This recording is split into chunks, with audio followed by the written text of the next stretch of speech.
na masisimutan ng pera. Gawin niyo po ito Tuesday or Friday. O basta ikaw po ay may oras, huwag kang gagawa ng mga ganitong mga pamamaraan na nagmamadali ka. Kasi magiging effect po yan. Kailangan may oras ka. Gawin niyo po ito ng Tuesday or Friday or kaya sa umaga. Basta ikaw po ay hindi po masyadong abala. Yan. At pagkatapos mga bossing ko, kailangan din po natin ng isang malinis na papel.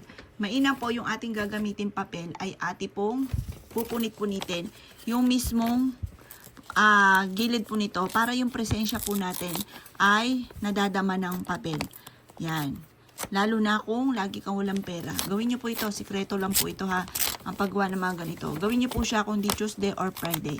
Para hindi ka lagi nauubusan ng pera. Isulat nyo po dito yung amount na matagal mo nang ninanais. Halimbawa ay 7 billion. Walang masamang mangarap. Bilyonin na natin. At pagkatapos, kailangan lamang po natin ng bawang. Sa bawang na ito, mga bossing ko, mainam. Isang bawang lamang.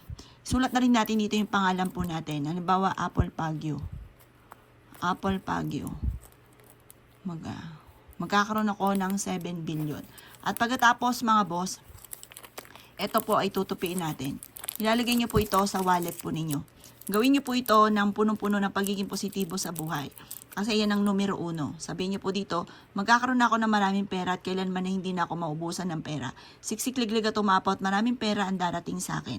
Ngayon na simula ng aking pagyaman. Ngayon taon na ito ng 2025 ay maraming pera ang darating sa akin. Yayaman ako.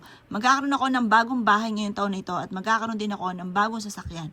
At mababayaran ko lahat ng aking mga utang at magkakaroon ako ng 7 billion na ipon. O, walang masamang mangarap mga bossing. Subukan nyo na po ito basta positive ka.